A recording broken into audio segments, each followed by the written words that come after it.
दोस्तों, मैं Arif Khan crime exposure news room से।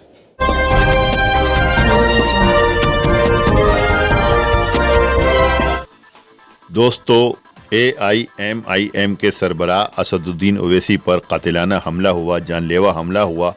उन पर टोल प्लाजा के पास में जब उनकी गाड़ी धीमी हुई, रुकी वहाँ पर, तो जो घात लगाए बैठे लोग थे वो वहाँ पर आ गए और उन्होंने 3-4 राउंड फायरिंग की। वो तो गनीमत ये रही कि उनकी जान बच गई, अगर उनकी जान चली जाती तो बड़ा बवाल होता। ये देख रहे हैं टोल प्लाजा की यही तस्वीरें होती हैं, इसी प्रकार की वहाँ की हालत होती है कि गाड़ियों की लाइन लगी होती है।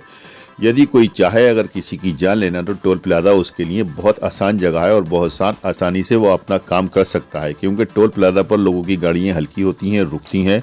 कातिल अगर चाहे तो रेकी करके वहाँ तक आके और आसानी से अपने शिकार को निशाना बना सकता है, जैसे कि असदुद्दीन ओवैसी को निशाना बनाया गया। टोल प्लाजा ये बड़ी ख़तरनाक चीज़ है। ये हमला क्यों हुआ, कैसे हुआ, ये तो एक अलग विषय है, लेकिन टोल प्लाजा या तो ख़त्म होना चाहिए या इतनी सिक्योरिटी हो जो इस प्रकार वहाँ पर लोगों की सुरक्षा मुहैया करा सके। ओवैसी साहब बैरिस्टर हैं, पढ़े लिखे आदमी हैं, वो अपनी पार्टी के मजे हुए नेता हैं। वो लोकसभा में भी बोलते हैं और जब वो बोलते हैं तो लोकसभा में उनको सुना जाता है। इसी तरह उनकी इज्जत है और सियासी गलियारों में भी उनको इज्जत की नज़रों से देखा जाता है। इस चुनावी माहौल में जो उनके पर हमला हुआ है तो सूत्रों से ये भी खबर मिली है कि कुछ लोगों ने कहा है कि शायद उनकी तकरीरें उन्हें पसंद नहीं आती थी, इसलिए ये हमला किया गया है। जबकि एक आज़ाद हिंदुस्तान के अंदर, स्वतंत्र देश के अंदर इसमें की बात करना फिजूल है। दोस्तों, मैं आगे दिखाता हूँ कि अखिलेश यादव ने क्या। दोस्तों, अखिलेश यादव नाहिद की बहन इकरा हसन के साथ में वोट मांग रहे थे। उन्होंने कहा है कि धर्म की बुनियाद पर जनता को जो तकसीम करते हैं, जो बांटते हैं, उन्हें यूपी से बाहर का रास्ता दिखाया जाएगा। उन्होंने कहा है कि योगी सरकार के दिन लद चुके हैं, अब जल्द ही समाजवादी का परचम यूपी में लहराएगा। उन्होंने ये भी कहा है कि जयंत चौधरी के साथ जो हमारी टीम है, जो हमारी जोड़ी है, वो इसी तरह से बरकरार रहेगी।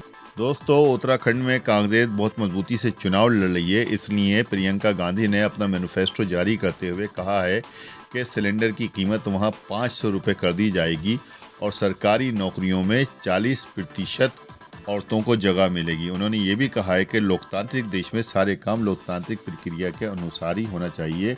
प्रियंका गांधी चाहती हैं कि उत्तराखंड में कांग्रेस की सरकार बने। मुख्तार अंसारी और अतीक जैसे माफियाओं को जेल में बंद करने के बाद में सरकार और बहुत से लोग इसलिए खुश हैं कि कम से कम नहीं तो वो लोग जेल के अंदर में बंद हैं जो अराजक गतिविधियों में लिप्त रहते हैं। और यहाँ तक के दावा है, सरकार का ये भी दावा है कि ऐसे लोग जेल में ही सड़ेंगे, उनको कभी बाहर जमानत नहीं मिलेगी। जबकि मुख्तार अंसारी को 14 साल पुराने मामले में जमानत दे दी गई है। दोस्तों, कोर्ट का मामला कोर्ट में ही होता है और वो सबूतों और गवाहों की बुनियाद पर तय करती है कि कौन मुजरिम है और कौन नहीं है। वीडियो पसंद आई हो तो लाइक कीजिए, शेयर कीजिए और चैनल को ज़रूर सब्सक्राइब कीजिए ताकि डायरेक्ट नोटिफिकेशंस आप तक पहुंचते रहें।